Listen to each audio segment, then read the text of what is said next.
ಎಲ್ರಿಗೂ ನಮಸ್ಕಾರ. ನಾನು ಕಲಾ. ಇವತ್ತಿನ ವಿಡಿಯೋದಲ್ಲಿ ವರಮಹಾಲಕ್ಷ್ಮಿ ತಾಯಿಗೆ ಒಂದು ಅರ್ಧ ಗಂಟೆ ಒಳಗಡೆ ತುಂಬ ಸಿಂಪಲ್ಲಾಗಿ ಹೇಗೆ ಸೀರೆ ಉಡಿಸ್ಬೋದು ಅಂತ ಅಂದ್ಬಿಟ್ಟು ನಾನು ತೋರಿಸ್ಕೊಡ್ತಾ ಇದ್ದೀನಿ. ಮೊದಲು ಸೀರೆನೆಲ್ಲನ ನೋಡಿ ಈ ರೀತಿ ಚಾಪೆ ಮೇಲೆಲ್ಲ ಹಾಕ್ಕೊಂಡು ನೀಟಾಗಿ ಬಿಡಿಸ್ಕೊತಾ ಇದ್ದೀನಿ. ಹೀಗೆ ಬಿಡಿಸ್ಕೊಳೋದ್ರಿಂದ ತುಂಬ ಚೆನ್ನಾಗಿ ನೆರಿಗೆಗಳು ಹಾಕಬೇಕಾದ್ರೆ ಸೀರೆ ಎಲ್ಲ ಇಟ್ಕೊಳ್ಳೋದಿಲ್ಲ. ತುಂಬ ಸಿಂಪಲ್ಲಾಗಿ ಸೀರೆ ಎಲ್ಲ ಬರುತ್ತೆ. ಅದಕ್ಕೋಸ್ಕರ ನಾವು ಸೀರೆನ ಬಿಡಿಸ್ಕೊಬೇಕಾಗುತ್ತೆ. ಆಮೇಲೆ ಸೆರಗಿರುತ್ತಲ್ಲ, ಸೆರಗನ ಮುಂಭಾಗದಲ್ಲಿ ಎಸ್ಕೊಂಡು ಈಗ ಇನ್ನೊಂದು ತುದಿಯಿಂದನೂ ನಾನು ನೆರಿಗೆಗಳ್ನ ಹಾಕ್ಕೊತಾ ಇದ್ದೀನಿ. ನೋಡಿ ಈ ರೀತಿ ತುದಿಯಿಂದಲೂ ನೆರಿಗೆಗಳ್ನ ಜೋಡಿಸ್ಕೊಬೇಕಾಗುತ್ತೆ. ಎರಡೂ ಕೈಯಲ್ಲಿ ನಾನು ಮಾಡ್ಕೊತಾ ಇದ್ದೀನಿ. ನೀವು ಫಸ್ಟ್ ಟೈಮ್ ಏನಾದರೂ ನೆರಿಗೆಗಳು ಹಾಕ್ಕೊಬೇಕಾದ್ರೆ ಒಂದು 4ರಿಂದ 5 ನೆರಿಗೆಗಳು ಹಾಕ್ಕೊಂಡಾದಮೇಲೆ ನೀವು ಬಟ್ಟೆ ಕ್ಲಿಪ್ ಇರುತ್ತಲ್ಲ ಅದನ್ನು ಹಾಕ್ಕೊಂಡು ಅದಾದಮೇಲೆ ಮತ್ತೆ ನೀವು ನೆರಿಗೆಗಳ್ನ ಹಾಕ್ಕೊಬೇಕಾಗುತ್ತೆ. ನಾನು ಇಲ್ಲಿ ಒಂದೇ ಸಲ ಹಾಕ್ಕೊತಾ ಇದ್ದೀನಿ, ಏಕೆಂದರೆ ನನಗೆ ಅಭ್ಯಾಸ ಆಗಿರೋದ್ರಿಂದ ನಾನು ಒಂದೇ ಸಲ ನೆರಿಗೆಗಳ್ನ ಹಾಕ್ಕೊತಾ ಇದ್ದೀನಿ. ಒಂದು ಮೊಬೈಲು ಇರುತ್ತಲ್ಲ ಅಷ್ಟು ಅಗಲ ನೆರಿಗೆಗಳ್ನ ಹಾಕ್ಕೊಂಡ್ರೆ ಸಾಕಾಗುತ್ತೆ. ಆವಾಗ ಹಾಕ್ಕೊಂಡ್ರೆ ತುಂಬ ಚೆನ್ನಾಗಿ ಜಾಸ್ತಿ ನೆರಿಗೆಗಳು ಬರ್ತವೆ. ಇಲ್ಲ ನಮ್ಗೆ ಇನ್ನೊಂದು ಸ್ವಲ್ಪ ದೊಡ್ಡದಾಗಿ ನಮಗೆ ನೆರಿಗೆಗಳು ಬೇಕು ಅಂತಂದರೆ ಇನ್ನೊಂದು ಸ್ವಲ್ಪ ಜಾಸ್ತಿ ಮೊಬೈಲು ಇರುತ್ತಲ್ಲ ಅದಕ್ಕಿಂತ ಇನ್ನೊಂದು ಸ್ವಲ್ಪ ಜಾಸ್ತಿ ಬಿಟ್ಕೊಂಡು ನಾವು ನೆರಿಗೆಗಳ್ನ ಹಾಕ್ಕೊಬೇಕಾಗುತ್ತೆ. ನಾನು ಒಂದೇ ಸಲ ನೋಡಿ ಇಷ್ಟು ನೆರಿಗೆಗಳ್ನ ಹಾಕ್ಕೊಂಡು ಈಗ ಜೋಡಿಸ್ಕೊತಾ ಇದ್ದೀನಿ. ಬಾರ್ಡ್ರ್ ಇರುತ್ತಲ್ಲ, ಆ ಬಾರ್ಡ್ರ್ ತುದಿಯಿಂದ ನಾವು ಜೋಡಿಸ್ಕೊಂಡ್ರೆ ಒಂದೇ ಸಮನಾಗಿ ನಾವು ಸೀರೆನ ಜೋಡಿಸ್ಕೊಬೋದು. ಈ ಒಂದು ಹಿಂದೆ ನೆರಿಗೆ ಮುಂದೆ ನೆರಿಗೆ ಆಗೋದಿಲ್ಲ, ಆವಾಗ ನೀಟಾಗಿ ಬರುತ್ತೆ.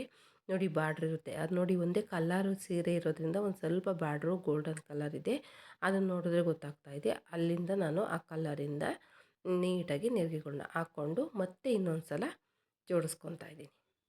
ಬಟ್ಟೆ ಕ್ಲಿಪ್ಪು ಇಲ್ಲ ಅಂತಂದರೆ ಬಟ್ಟೆ ಪಿನ್ ಇರುತ್ತಲ್ಲ ಅದರಿಂದ ಲಾಕ್ ಮಾಡ್ಕೊಬೇಕಾಗುತ್ತೆ. ಎಲ್ಲ ಜೋಡಿಸ್ಕೊಂಡಾದ್ಮೇಲೆ ನೋಡಿ ಈ ರೀತಿ ಲಾಕ್ ಮಾಡ್ಕೊಬೇಕಾಗುತ್ತೆ. ನೋಡಿ ಇಷ್ಟೊಂದು ನೆರಿಗೆಗಳು ಬಂದಿದೆ. ಒಂದೇ ಕಲ್ಲರು ಬಾರ್ಡ್ರು ಒಂದೇ ಸಮನಾಗಿರಬೇಕು, ಆ ಥರ ತೊಗೊಬೇಕಾಗುತ್ತೆ. ನಾವು ವರಮಹಾಲಕ್ಷ್ಮಿ ತಾಯಿಗೆ ಸೀರೆ ಉಡಿಸ್ಬೇಕಾದ್ರೆ ಬಾರ್ಡ್ರು ಉದ್ದ ಇದ್ದರೆ ಉದ್ದನೇ, ಈ ಕಡೆ ಮೇಲ್ಗಡೆದು ಉದ್ದ ಇರಬೇಕು, ಕೆಳಗಡೆದು ಉದ್ದ ಇರಬೇಕು, ಒಂದೇ ಸಮನಾಗಿದ್ದರೆ ತುಂಬ ಜಾಸ್ತಿ ನೆರಿಗೆಗಳ್ನ ಮಾಡ್ಕೊಬೋದು. ನೋಡಿ ಈ ಸೀರೆ ಎರಡು ಕಡೆಯೂ ಮೇಲೆ ಮತ್ತು ಕೆಳಗೆ ಎರಡು ಬಾರ್ಡ್ರು ಒಂದೇ ಥರ ಇದೆ.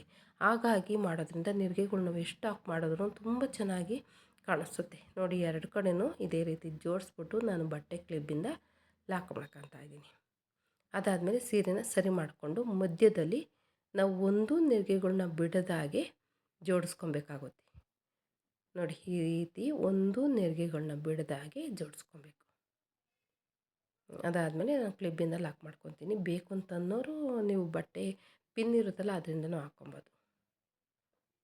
ನೋಡಿ ಅಭ್ಯಾಸ ಇದ್ದರೆ ಈ 3 ಕ್ಲಿಪ್ಪಿಂದಲೇ ನಾವು ಮಾಡ್ಕೊಬೋದು. ಇಲ್ಲ ಅಂತಂದರೆ ನಾವು ಅಭ್ಯಾಸ ಮಾಡಿಲ್ಲ ಮತ್ತು ಆ ಟೈಮಲ್ಲಿ ಟೆನ್ಷನ್ ಆಗಬಾರ್ದು ಅಂತ ಏನಾದರೂ ಇದ್ದರೆ ನೀವು ಇನ್ನೊಂದು 2 ಕ್ಲಿಪ್ಪನ್ನು ಹಾಕ್ಕೊಳ್ಳಿ. ನಾನು ತೋರಿಸೋದಕ್ಕೋಸ್ಕರ 5 ಕ್ಲಿಪ್ ಹಾಕ್ಕೊಂಡಿದ್ದೀನಿ. ನೋಡಿ ಈ ಥರ ಹಾಕ್ಕೊಂಡ್ರೆ ತುಂಬ ಚೆನ್ನಾಗಿ ನೆರಿಗೆಗಳು ಬರ್ತವೆ, ಹಿಂದೆ ಮುಂದೆ ಎಲ್ಲ ಆಗೋದಿಲ್ಲ. ನೆರಿಗೆಗಳು ಇಟ್ಕೊಂಡಾದ್ಮೇಲೆ ಇವಾಗ ಸೆರಗಿರೋದಲ್ಲ, ಸೆರಗನ್ನು ನೆರಿಗೆಗಳು ಮಾಡ್ಕೊತಾ ಇದ್ದೀನಿ. ಒಂದು 5ರಿಂದ 6, 7, 8 ಮಾಡಿಕೊಂಡ್ರೆ ಸಾಕಾಗುತ್ತೆ. ಇಷ್ಟು 5, 6, 7, 8 ಎಷ್ಟಾದರೂ ಮಾಡ್ಕೊಳ್ಳಿ. ನಾನು ಒಂದು 5, 6 ಮಾಡ್ಕೊತಾ ಇದ್ದೀನಿ. ನಾವು ಇವಾಗೆಲ್ಲ ಎಷ್ಟು ಸೆರಗಿಗೆ ನೆರಿಗೆಗಳ್ನ ಅಷ್ಟು ಅಗಲವಾಗಿ ಬಿಡ್ತೀವೋ ಅಷ್ಟು ಅಗಲವಾಗಿ ಬಿಟ್ಕೊಂಡ್ರೆ ಸಾಕಾಗುತ್ತೆ. ನೋಡಿ ನಾವು ಎಷ್ಟು ನೆರಿಗೆಗಳು ಹಾಕ್ಕೊತೀವೋ ಅಷ್ಟೇ ನೆರಿಗೆಗಳು, ಮತ್ತು ನಾವು ಸೆರಗನ್ನ ಎಷ್ಟು ಉದ್ದ ಬಿಟ್ಕೊತೀವೋ ಅಷ್ಟೇ ಉದ್ದನ ಮಾಡ್ಕೊಬೇಕಾಗುತ್ತೆ. ನೋಡಿ ಇಷ್ಟುದ್ದ ನಾವು ಸೆರಗನ್ನ ಹಾಕ್ಕೊತೀವಲ್ಲ ಅಷ್ಟೇ ಉದ್ದನ ನಾನು ನೆರಿಗೆಗಳ್ನ ಮಾಡಿಬಿಟ್ಟು ನೀಟಾಗಿ ಜೋಡಿಸ್ಕೊಂಡಿದ್ದೀನಿ. ನೋಡಿ ಇಷ್ಟು ಸಾಕಾಗುತ್ತೆ. ಮಧ್ಯದಲ್ಲಿ 1-2 ಮೊಳ ಹಾಗೇ ಬಿಟ್ಕೊಂಡಿದ್ದೀನಿ. ಆ ಕಡೆ ನೆರಿಗೆ ಈ ಕಡೆ ನೆರಿಗೆ ಮಾಡ್ಕೊಂಡಾದಮೇಲೆ ಮಧ್ಯದಲ್ಲಿ 1-2 ಮೊಳ ಬಿಟ್ಕೊಂಡ್ರೆ ನಾವು ದೇವಿ ಹಿಂಭಾಗದಿಂದ ಸೀರೆನ ತೆಗೆದ್ಬಿಟ್ಟು ಸೆರಗು ಹಾಕೋದಕ್ಕೆ ಈಸಿ ಆಗುತ್ತೆ. ಅದಕ್ಕೋಸ್ಕರ 1-2 ಮೊಳ ಬಿಟ್ಕೊಂಡಿದ್ದೀನಿ. ಈಗ ಮೊದಲು ನೆರಿಗೆ ಮಾಡ್ಕೊಂಡಿದ್ದೀವಲ್ಲ ಅದರ ಮೇಲುಗಡೆ ಸೆರಗಿರುತ್ತಲ್ಲ ಆ ಸೆರಗಿನ ನೆರಿಗೆಗಳ್ನ ಜೋಡಿಸ್ಕೊಂಡು ಈಗ 1-2 ಮೊಳ ಬಿಟ್ಟಿದ್ದೀವಲ್ಲ ಅದನ್ನು ಒಂದು ಸ್ವಲ್ಪ ನೀಟಾಗಿ ಜೋಡಿಸ್ಕೊಬೇಕಾಗುತ್ತೆ. ಈಗ ಒಂದು 4 ಇಮ್ಟಿಕೆಯಲ್ಲಿ ನಾವು ಮಡಚಿಬಿಟ್ಟು ಒಂದು ದಾರ ಕಟ್ಕೊಂಡ್ಬಿಟ್ರಂತೂ ನೀಟಾಗಿ ಅದು ಎಷ್ಟು ದಿವಸ ಬೇಕಾದ್ರೂ ಇಡ್ಬೋದು, ಅಷ್ಟು ಚೆನ್ನಾಗಿರುತ್ತೆ. ಆವಾಗ ನಾವು ಹಬ್ಬದ ದಿವಸ ಅಲಂಕಾರ ಮಾಡೋದಕ್ಕೆ ತುಂಬಾ ಈಸಿ ಆಗುತ್ತೆ. ನೋಡಿ ನೆರಿಗೆಗಳ್ನೆಲ್ಲನ ಜೋಡಿಸ್ಕೊಂಡಿದ್ದಾಯಿತು. ಈ ಥರ ನಾವು ಮಾಡಿ ಇಟ್ಕೊಂಬಿಟ್ರೆ ಹಬ್ಬದ ದಿವಸ ನಾವು ಅಲಂಕಾರ ಮಾಡೋದಕ್ಕೆ, ಸೀರೆಯಿಂದ ಅಲಂಕಾರ ಮಾಡೋದಕ್ಕೆ ಈಸಿ ಆಗುತ್ತೆ. ಆ ಟೈಮಲ್ಲಿ ನಮಗೆ ತುಂಬಾ ಟೆನ್ಷನ್ ಆಗ್ತಾ ಇರುತ್ತೆ. ನಾವು ಆವಾಗಲೇ ನೆರಿಗೆ ಮಾಡಿಬಿಟ್ಟು ಹಾಕ್ಕೊಂಡ್ರೆ ತುಂಬಾ ಕಷ್ಟ ಆಗುತ್ತೆ, ಮತ್ತು ಟೈಮು ಅವಾಗ ಎಷ್ಟು ಮಾಡಿದ್ರೂ ಟೈಮ್ ಉಳಿಯೋದೇ ಇಲ್ಲ. ಅದಕ್ಕೋಸ್ಕರ ನೋಡಿ ಈ ರೀತಿ ಮಾಡಿಕೊಂಡ್ರೆ ಒಂದು ದಾರದಿಂದ ಕಟ್ಕೊಂಬಿಟ್ರಂತೂ ತುಂಬ ಚೆನ್ನಾಗಿರುತ್ತೆ. ನೋಡಿ ಎಷ್ಟು ಚೆನ್ನಾಗಿ ಒಂದೇ ಸಮನಾಗಿದೆ ನೆರಿಗೆಗಳು. ಈ ಥರ ಮಾಡ್ಕೊಬೋದು. ಅದಕ್ಕೆ ಹೇಳಿದ್ದು ಬಾರ್ಡ್ರುಗಳು ಇಟ್ಕೊಂಡು ನಾವು ಯಾವಾಗಲೂ ನೆರಿಗೆಗಳ್ನ ಹಾಕ್ಕೊಬೇಕಾಗುತ್ತೆ. ಈಗ ಅಲಂಕಾರ ಹೇಗೆ ಮಾಡೋದು ಅಂತ ನೋಡ್ಕೊಂಬರೋಣ. ನೋಡಿ ಒಂದು ಮಣೆ ಇಟ್ಕೊಂಡು ಅದ್ರ ಮೇಲ್ಗಡೆ ಒಂದು ತಪ್ಪಲೆ ಇಟ್ಕೊತಾ ಇದ್ದೀನಿ. ತಪ್ಪಲೆ ತುಂಬ ಅಕ್ಕಿಗಳ್ನ ಹಾಕ್ಕೊಳ್ಳೋದ್ರಿಂದ ತಪ್ಪಲೆ ಎಲ್ಲ ಜರ್ಕೋದಿಲ್ಲ. ನೋಡಿ ಈಗ ಮಧ್ಯಭಾಗದಲ್ಲಿ, ಸೀರೆಯಿಂದ ಮಧ್ಯಭಾಗದಲ್ಲಿ ನಾವು ನೋಡಿಕೊಂಡು ಇವಾಗಲೇ ದಾರ ಕಟ್ಟೋದಕ್ಕಿಂತ ಮುಂಚೆಗೆ ನೋಡಿಕೊಂಡು ಸರಿ ಮಾಡ್ಕೊಬೇಕಾಗುತ್ತೆ. ಎರಡೂ ಹೇಗಿದೆ ಹಿಂದೆ ಮುಂದೆ ಆಗದಾಗೆ ನೋಡ್ಕೊಬೇಕಾಗುತ್ತೆ. ನೋಡಿ ಹೀಗೆ ಸೀರೆನ ಒಂದು ಸ್ವಲ್ಪ ನೀಟಾಗಿ ಎಳೆದ್ಬಿಟ್ಟು ಎರಡೂ ಸಮನಾಗಿದೆಯೋ, ಆ ಕಡೆದು ಈ ಕಡೆದು ಎರಡು ಸಮನಾಗಿದೆಯೋ ಅಂತ ಅಂದ್ಬಿಟ್ಟು ನೋಡ್ಕೊಬೇಕಾಗುತ್ತೆ. ಇಲ್ಲಿ 2 ಕ್ಲಿಪ್ ಇದೆಯಲ್ಲ, ನಾನು ತೆಗೆದುಬಿಟ್ಟು ಮತ್ತೆ ಇನ್ನೊಂದು ಸಲ ಜೋಡಿಸ್ಬಿಟ್ಟು ಒಂದೇ ಕ್ಲಿಪ್ ಹಾಕ್ಕೊತಾ ಇದ್ದೀನಿ. ದೊಡ್ಡ ಕ್ಲಿಪ್ ಇದ್ದರೆ ಒಂದೇ ಕ್ಲಿಪ್ ಹಾಕ್ಕೊಬೋದು. ಇಲ್ಲಾಂತಂದರೆ ನಾವು ಹಾಗೇ ಎರಡು ಕಡೆನೂ ಕರೆಕ್ಟಾಗಿ ಜೋಡಿಸ್ಕೊಂಡು ನೋಡ್ಕೊಬೇಕಾಗುತ್ತೆ. ಇಲ್ಲಿ ನಾನೆಲ್ಲನೂ ಒಂದೇ ಸಮನಾಗಿ ಎರಡೂ ಕಡೆನೂ ಆ ಕಡೆ ಮಾಡಿದ ನೆರಿಗೆ ಈ ಕಡೆ ನೆರಿಗೆ ಇರುತ್ತಲ್ಲ, ಅದನ್ನೆರಡೂ ಜೋಡಿಸ್ಬಿಟ್ಟು ಈಗ ಕ್ಲಿಪ್ಪನ್ನ ಹಾಕ್ಕೊತಾ ಇದ್ದೀನಿ. ದೊಡ್ಡ ಕ್ಲಿಪ್ ಇದ್ದರೆ ಮಾತ್ರ ಹಾಕ್ಕೊಳೋದಕ್ಕಾಗೋದು, ಸಣ್ಣದೆಲ್ಲ ಇದ್ದರೆ ಹಾಕ್ಕೊಳೋದಕ್ಕಾಗೋದಿಲ್ಲ, ಹಾಗೇ ಬಂದ್ಬಿಡುತ್ತೆ. ಇಲ್ಲಾಂದರೆ ದೊಡ್ಡದೊಂದು ಪಿನ್ನ ಇರುತ್ತಲ್ಲ, ಪಿನ್ನ ನೋಡ್ಬಿಟ್ಟು ಹಾಕ್ಕೊಳೋದು. ಈ ರೀತಿ ಹಾಕ್ಕೊಳೋದ್ರಿಂದ ನೆರಿಗೆಗಳೆಲ್ಲ ಮೇಲೆ ಕೆಳಗೆ ಆಗೋದಿಲ್ಲ. ಅದಕ್ಕೋಸ್ಕರ ಈಗ ಮತ್ತೆ ನೋಡಿ ಸೀರೆನ ನೀಟಾಗಿ ಜೋಡಿಸ್ಕೊಬೇಕಾಗುತ್ತೆ. ಈಗ ಮಧ್ಯದಲ್ಲಿರೋ ಕ್ಲಿಪ್ಗಳೆಲ್ಲ ತೆಗೆದ್ಬಿಟ್ಟು ನಾವು ನೆರಿಗೆಗಳ್ನೆಲ್ಲ ಒಂದೇ ಸಮನಾಗಿ ಮಾಡಿಕೊಂಡು ಆಮೇಲೆ ಒಂದು ದಾರ ಕಟ್ಕೊಬೇಕಾಗುತ್ತೆ. ನೋಡಿ ಈ ರೀತಿ ಜೋಡಿಸ್ಕೊಂಡು ನೋಡಿ ಎರಡೂ ಒಂದೇ ಕ್ಲಿಪ್ಪಲ್ಲಿ ಲಾಕ್ ಮಾಡಿರೋದ್ರಿಂದ ಅದೆಲ್ಲ ಹಿಂದೆ ಮುಂದೆ ಆಗೋದಿಲ್ಲ, ಅವಾಗ ನೀಟಾಗಿ ಕೂತ್ಕೊಳ್ಳುತ್ತೆ. ಈಗ ಒಂದು ದಾರ ತಗೊಂಡು ಈಗ ಪಿನ್ಗೆ ತುದಿ ಇರುತ್ತಲ್ಲ, ಕಂಠ ಇರೋದಲ್ಲ, ಕಂಠಕ್ಕೆ ಕಟ್ಕೊತಾ ಇದ್ದೀನಿ. ನೀವು ತಪ್ಪಲೆ ಬೇಕಾದ್ರೂ ಇಟ್ಕೊಬೋದು, ಇಲ್ಲಾಂದರೆ ಕಳ್ಸೋದು ಬಿನ್ಗೆ ಇರುತ್ತಲ್ಲ, ಅದನ್ನು ಬೇಕಾದ್ರೂ ಇಟ್ಕೊಬೋದು. ನಿಮ್ಮ ಮನೇಲಿ ಯಾವುದು ಅನುಕೂಲ ಇದೆಯೋ ಅದನ್ನು ಇಟ್ಕೊಳ್ಳಿ. ನೋಡಿ ಈಗ ನಾನು ಟೈಟಾಗಿ ಏನು ದಾರ ಕಟ್ಟಿಲ್ಲ, ಆದರೆ ನೆರಿಗೆಗಳೆಲ್ಲ ಹಿಂದೆ ಮುಂದೆ ಆಗೋದಿಲ್ಲ, ಆ ಥರ ಕಟ್ಕೊಂಡಿದ್ದೀನಿ. ಇವಾಗ ದಾರನ ಒಂದು ಸ್ವಲ್ಪ ಆ ಕಡೆ ಈ ಕಡೆ ಜರುಗಿಸ್ತೀನಿ. ನೋಡಿ ದಾರದಿಂದ ನೆರಿಗೆಗಳ್ನ ಜರುಕೊತಾ ಇದೆ. ಅಷ್ಟು ಟೈಟಾಗಿ ಕಟ್ಟಿಲ್ಲ, ತುಂಬ ಟೈಟಾಗಿ ಕಟ್ಟಿಲ್ಲ, ನೆರಿಗೆಗಳು ಜರುಗ್ತಾ ಇದೆ ನೋಡಿ. ನೀವು ಈ ಥರ ನಾವು ನೆರಿಗೆಗಳ್ನ ಜರುಗಿಸೋದಕ್ಕೆ ಆಗೋದಿಲ್ಲ ಅಂತಂದರೆ ಮಧ್ಯದಲ್ಲಿ ಒಂದು ಬಟ್ಟೆ ಪಿನ್ ಇರುತ್ತಲ್ಲ, ಪಿನ್ ಮಾಡಿಕೊಂಡು ಅದಾದಮೇಲೆ ನೀವು ದಾರ ಕಟ್ಟೋದಕ್ಕಿಂತ ಮುಂಚೆಗೆ ನಾವು ಜರುಗಿಸ್ಕೊಬೇಕಾಗುತ್ತೆ. ಆ ಥರ ಜರುಗಿಸ್ಕೊಳೋದ್ರಿಂದ ಆರಾಮಾಗಿ ಸೀರೆ ನೀಟಾಗಿ ಜರುಗುತ್ತೆ. ಆಮೇಲೆ ಎಲ್ಲ ನೀಟಾಗಿ ಒಂದು ಸ್ವಲ್ಪ ಎಲ್ಲ ನೋಡಿ ಈ ರೀತಿ ಎಲ್ಲ ಸಮ ಮಾಡ್ಕೊಂಡಾದ್ಮೇಲೆ ನಾವು ದಾರ ಕಟ್ಕೊಬೋದು. ನಾನಿಲ್ಲಿ ತುಂಬ ಟೈಟಾಗಿ ಕಟ್ಟಿಲ್ವಲ್ಲ, ಹಾಗೆ ಎಳ್ಕೊತಾ ಇದ್ದೀನಿ, ಒಂದೇ ಸಮನಾಗಿ ಎಳ್ಕೊತಾ ಇದ್ದೀನಿ, ಹಿಂದೆ ಮುಂದೆ ಮಾಡೋಂಗಿಲ್ಲ, ಹಾಗೆ ನೋಡಿಕೊಂಡು ಎಳ್ಕೊಬೇಕಾಗುತ್ತೆ. ನೋಡಿ ಈಗ ಎಳ್ಕೊಂಡಿದ್ದಾಯಿತು. ಈಗ ಮೇಲ್ಭಾಗದ ಅಲಂಕಾರ ಮಾಡೋದಕ್ಕೆ ನಾನು ಇನ್ನೊಂದು ಪಿನ್ಗೆನ ಇಟ್ಟಿದ್ದೀನಿ, ಅದಕ್ಕೊಂದು ಕಡ್ಡಿ ಕಟ್ಕೊಂಡಿದ್ದೀನಿ. ಕಡ್ಡಿ ಕಟ್ಕೊಂಡು ಹೊಸದು ಬ್ಲೌಸ್ ಪೀಸ್ ಇರುತ್ತಲ್ಲ, ಆ ಬ್ಲೌಸ್ ಪೀಸಿಂದ ಕಡ್ಡಿನ ನೀಟಾಗೆಲ್ಲ ಸುತ್ಕೊಬೇಕಾಗುತ್ತೆ. ಆವಾಗೆಲ್ಲನ ಆ ಕಡ್ಡಿ ಎಲ್ಲ ನೈಸ್ ಇಲ್ಲ ಅಂತಂದ್ರೂ ಕೈಗೂ ಮತ್ತು ಬಟ್ಟೆಗೇನು ಡ್ಯಾಮೇಜ್ ಆಗೋದಿಲ್ಲ. ಹಾಗಾಗಿ ಒಂದು ನೋಡಿ ಈ ರೀತಿ ಒಂದು ಬಟ್ಟೆಯಿಂದ, ಮಡಿ ಬಟ್ಟೆಯಿಂದ ನಾವು ನೀಟಾಗಿ ಎಲ್ಲ ಕಡ್ಡಿ ಲಾಕ್ ಮಾಡ್ಕೊಬೇಕಾಗುತ್ತೆ.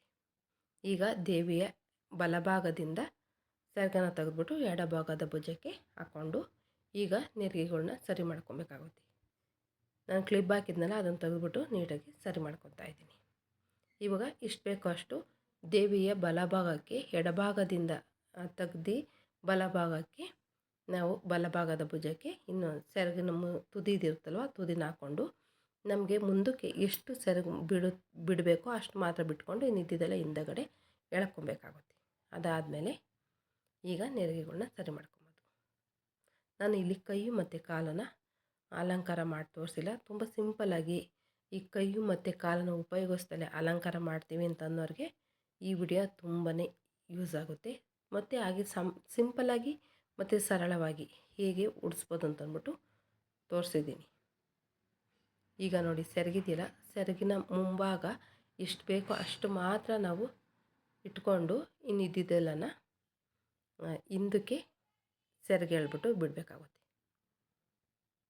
ನೋಡಿ ಇಷ್ಟು ಎಳ್ಕೊಂಡಿದ್ದೀನಿ ನಾನು. ಇನ್ನೊಂದು ಸ್ವಲ್ಪ ಬೇಕು ಅಂದರೆ ಇನ್ನೊಂದು ಚೂರು ಹಿಂಭಾಗಕ್ಕೇ ಎಳ್ಕೊಬೇಕಾಗುತ್ತೆ. ತುಂಬ ಜಾಸ್ತಿ ಬಿಟ್ಟರೆ ನಾವು ಹಾಕಿರೋ ನೆರಿಗೆಗಳು ಕಾಣಿಸೋದಿಲ್ಲ. ಹಾಗಾಗಿ ನಾವೇನು ಮಾಡಬೇಕು, ಒಂದು ಸ್ವಲ್ಪ ಹಿಂಭಾಗಕ್ಕೇ ಆದಷ್ಟು ಸೆರಗನ್ನ ಹಾಕ್ಕೊಂಡು ಎಷ್ಟು ಬೇಕೋ ಅಷ್ಟು ಮಾತ್ರ ಮುಂಭಾಗಕ್ಕೆ ಹಾಕ್ಕೊಬೇಕಾಗುತ್ತೆ. ನೀವು ಬೇಕು ಅಂತಂದರೆ ಒಂದು ದಾರ ಕಟ್ಕೊಂಬಿಟ್ಟು ಆಮೇಲೆ ಡಾಬನ್ನು ಹಾಕ್ಕೊಬೋದು. ನಾನು ಒಂದು ಸಲ ಹಾಕಿ ತೋರಿಸ್ತಾ ಇದ್ದೀನಿ. ನೀವು ಬೇಕು ಅಂತಂದರೆ ಒಂದು ಫಸ್ಟು ದಾರನ ಕಟ್ಕೊಂಡು ಆಮೇಲೆ ನಿರಿಗೆಗಳು ಸೆರಗನ್ನು ಸರಿ ಮಾಡಾದಮೇಲೆ ನೀವು ಡಾಬನ್ನು ಹಾಕ್ಕೊಬೋದು. ನೋಡಿ, ಈಗ ಆ ಕಡೆ ಭುಜ ಈ ಕಡೆ ಭುಜ ಇರುತ್ತಲ್ಲ, ಅದಕ್ಕೆ ಒಂದು ಬಟ್ಟೆ ಪಿನ್ನು ಇಲ್ಲಾಂತಂದರೆ ಗುಂಡು ಪಿನ್ ಇರುತ್ತಲ್ಲ, ಆ ಗುಂಡು ಪಿನ್ ಹಾಕ್ಬಿಟ್ಟು ಲಾಕ್ ಮಾಡ್ಕೊಬೇಕಾಗುತ್ತೆ. ಲಾಕ್ ಮಾಡಲಿಲ್ಲ ಅಂತಂದರೆ ಸೀರೆ ಎಲ್ಲ ಒಂದು ಸ್ವಲ್ಪ ಮೇಲ್ಭಾಗಕ್ಕೆ ಎದ್ದು ಬರ್ತಾ ಇರುತ್ತೆ. ಅದಕ್ಕೋಸ್ಕರ ಲಾಕ್ ಮಾಡ್ಕೊಬೇಕಾಗುತ್ತೆ. ನಾನು ಇವಾಗ ಮಾಡ್ಕೊತಾ ಇದ್ದೀನಿ. ಮೊದಲೇ ಮಾಡ್ಕೊಬೋದು. ನಾವು ಆ ಕಡೆ ಈ ಕಡೆ ಸೆರಗು ಹಾಕಿರ್ತೀವಲ್ಲ, ಆ ಟೈಮಲ್ಲಿ ಬೇಕಾದ್ರೂ ಮಾಡ್ಕೊಬೋದು. ಇವಾಗೆಲ್ಲ ನಾನು ಇಲ್ಲಿ ಸರಿ ಮಾಡ್ಕೊಂಡಾದ್ಮೇಲೆ ಮಾಡ್ಕೊತಾ ಇದ್ದೀನಿ. ನೋಡಿ, ಮಾಡಿ ತೋರಿಸ್ತೀನಿ. ಇವಾಗೆಲ್ಲ ಒಂದು ಸ್ವಲ್ಪ ಮೇಲೆ ಎತ್ತಿ ಕಾಣಿಸ್ತಾ ಇದೆಯಲ್ವ, ಅದೆಲ್ಲ ಚೆನ್ನಾಗಿ ನೀಟಾಗಿ ಕೂತ್ಕೊಳ್ಳುತ್ತೆ. ನೋಡಿ, ಒಂದು ಪಿನ್ ಹಾಕಾದ್ಮೇಲೆ ಎಡಭಾಗದಲ್ಲಿ ನೀಟಾಗಿ ಕೂತ್ಕೊಂತು. ಅದೇ ರೀತಿ ಬಲಭಾಗದಲ್ಲಿ ಹಾಕಿದ್ರೂ ಅದೇ ರೀತಿ ನೀಟಾಗಿ ಕೂತ್ಕೊಳ್ಳುತ್ತೆ. ನಾವು ಹಾಕಿರೋ ಪಿನ್ನು ನೀಟಾಗಿ ಇಟ್ಕೊಳ್ಳುತ್ತೆ. ಆ ಥರ ಕೂತ್ಕೊಳ್ಳುತ್ತೆ ನೀಟಾಗಿ ಗಟ್ಟಿಯಾಗಿ. ನೋಡಿ, ಕೈ ಮತ್ತು ಕಾಲುಗಳನ್ನ ಉಪಯೋಗಿಸ್ದಲೇ ನೀಟಾಗಿ ಹೀಗೆ ತುಂಬ ಸಿಂಪಲ್ಲಾಗಿ ನಾವು ದೇವಿ ಅಲಂಕಾರನ ಸೀರೆಯಿಂದ ಮಾಡ್ಬೋದು ಅಂತ ಅಂದ್ಬಿಟ್ಟು ಈ ವಿಡಿಯೋದಲ್ಲಿ ನಿಮ್ಮ ಜೊತೆ ಹಂಚ್ಕೊಂಡಿದ್ದೀನಿ. ಕೊನೆಯದಾಗಿ ಇನ್ನೊಂದು ಸಲ ಸೆರಗು ಮತ್ತು ನೆರಿಗೆಗಳೆಲ್ಲ ಸರಿಯಾಗಿ ಕೂತಿದೆಯಾ ಅಂತಂದ್ಬಿಟ್ಟು ನಾವು ನೋಡಿಕೊಂಡು ಮತ್ತೆ ಸರಿಪಡಿಸ್ಕೊಬೇಕಾಗುತ್ತೆ. ನೋಡಿ, ನೆರಿಗೆ ಇದೆಯಲ್ಲ, ಆ ನೆರಿಗೆಯ ಮುಂದೆ ದಾರ ಎಲ್ಲ ಬಿಟ್ಟಿದ್ದಾರಲ್ವ, ಅಲ್ಲ ಆ ದಾರನ ಬೇಕು ಅಂದರೆ ಹಾಗೇ ಬಿಟ್ಕೊಬೋದು. ಇಲ್ಲಾಂತಂದರೆ ಒಳಭಾಗಕ್ಕೆ ನಾವು ಸೇರಿಸ್ಬಿಟ್ಟು ಗುಂಪಿನಿಂದ ಲಾಕ್ ಮಾಡ್ಕೊಬೋದು. ಈಗ ದೇವಿಗೆ ನಾವು ತಂದಿರೋಂಥ ಒಡವೆಗಳಿಂದ ಅಲಂಕಾರನ ಮಾಡ್ಕೊಬೇಕಾಗುತ್ತೆ. ಕೈ ಮತ್ತು ಕಾಲುಗಳನ್ನ ಉಪಯೋಗ ಮಾಡ್ದಲೇ ದೇವಿಗೆ ಸೀರೆಯಿಂದ ಅಲಂಕಾರ ಮಾಡ್ತಾರಲ್ಲ, ಅವ್ರಿಗಂತೂ ತುಂಬಾ ಉಪಯೋಗ ಆಗುತ್ತೆ ಇವತ್ತು ನಾನು ಮಾಡಿ ತೋರಿಸಿರೋ ವಿಡಿಯೋ. ಒಂದು ಅರ್ಧ ಗಂಟೆ 1 ಅವರ್ ಒಳಗಡೆ ನಾವು ಆರಾಮಾಗಿ ಉಡಿಸ್ಬೋದು ದೇವಿನ. ತುಂಬ ಚೆನ್ನಾಗಿ, ಹಾಗೆ ಸಿಂಪಲ್ಲಾಗಿ, ನೋಡೋದಕ್ಕೆ ಸಿಂಪಲ್ಲಾಗಿದ್ರು ತುಂಬ ಚೆನ್ನಾಗಿ ನೋಡೋಕ್ಕೆ ಕಾಣೋ ಹಾಗೆ ಅಲಂಕಾರನ ಮಾಡ್ಕೊಬೋದು. ತುಂಬ ಸರಳವಾಗಿ ಈ ವಿಡಿಯೋದಲ್ಲಿ ನಾನು ನಿಮ್ಮ ಜೊತೆ ಹಂಚ್ಕೊಂಡಿದ್ದೀನಿ. ನೋಡಿದ್ರಲ್ಲ, ಇಷ್ಟು ನೀಟಾಗಿ ಸಿಂಪಲ್ಲಾಗಿ ವರಮಹಾಲಕ್ಷ್ಮಿ ತಾಯಿಗೆ ಸೀರೆಯಿಂದ ಅಲಂಕಾರನ ಮಾಡ್ಬೋದು ಅಂತ ಅಂದ್ಬಿಟ್ಟು ತೋರಿಸಿದ್ದೀನಿ. ಈ ವಿಡಿಯೋ ನಿಮ್ಮೆಲ್ಲರಿಗೂ ಇಷ್ಟ ಆಗಿದೆ ಅಂತ ನಾನು ತಿಳ್ಕೊತಾ ಇದ್ದೀನಿ. ಇಷ್ಟ ಆಗಿದರೆ ಈ ವಿಡಿಯೋಕ್ಕೊಂದು ಲೈಕ್ ಕೊಡಿ. ಹಾಗೆ ಮಾಗಡಿ ಕಲಾ ಚಾನಲ್ನ ಸಬ್ಸ್ಕ್ರೈಬ್ ಮಾಡ್ಕೊಳ್ಳೋದ್ರ ಮೂಲಕ ನನಗೆ ಸಪೋರ್ಟ್ ಮಾಡಿ. ನಿಮ್ಗೆ ಗೊತ್ತಿರೋರಿಗೆ ಯಾರೆಲ್ಲ ವರಮಹಾಲಕ್ಷ್ಮಿ ತಾಯಿಗೆ ಅಲಂಕಾರ ಮಾಡ್ತಾರೋ ಸೀರೆಯಿಂದ, ಅವ್ರಿಗೆ ಈ ವಿಡಿಯೋನ ಶೇರ್ ಮಾಡಿ. ಅವ್ರಿಗೂ ಅನುಕೂಲ ಆಗುತ್ತೆ, ಹಾಗೆ ನನಗೂ ಸಹ ತುಂಬಾ ಅನುಕೂಲ ಆಗುತ್ತೆ. ನಿಮ್ಮ ಅನಿಸಿಕೆ ಅಭಿಪ್ರಾಯನ ಕಮೆಂಟ್ ಮೂಲಕ ವ್ಯಕ್ತಪಡಿಸಿ ಹೇಗೆ ಬಂದಿದೆ ಅಂತ ಅಂದ್ಬಿಟ್ಟು. ಇಷ್ಟೊತ್ತು ನಿಮ್ಮ ಬಿಡುವಿಲ್ಲದ ಸಮಯದಲ್ಲಿ ಬಿಡು ಮಾಡಿಕೊಂಡು ಈ ಚಾನಲ್ನ ಓಪನ್ ಮಾಡಿ ಕೊನೆವರೆಗೂ ನೋಡಿದ್ದಕ್ಕೆ ನಾನು ತುಂಬ ಹೃದಯದ ಧನ್ಯವಾದನ ಅರ್ಪಿಸ್ತಾ ಇದ್ದೀನಿ. Thank you friends, thank you. ಮತ್ತೊಮ್ಮೆ ಸಿಗೋಣ.